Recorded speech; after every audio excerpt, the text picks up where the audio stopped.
یو شاعر و شاعر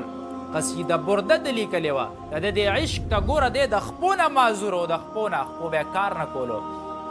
د بادشاه په صفت کې به اشعار وي چې بادشاه راله اشرفۍ راکړي پیسې راکړي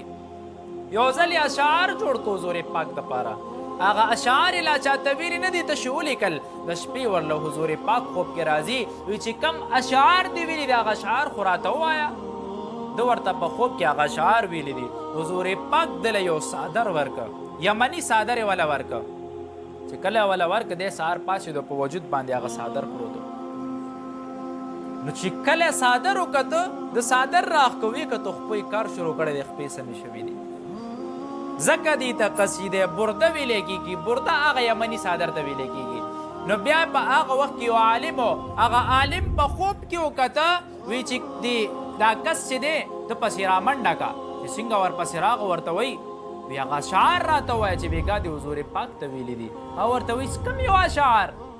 وی ما خو لا چاته ویلي نه دي صرف مې حضور پاک ته ویلي دي وی بېګا مې خوب کې حضور پاک وکته وی حضور پاک راته وایي چې لاړ شه دنه دا اشعار وړه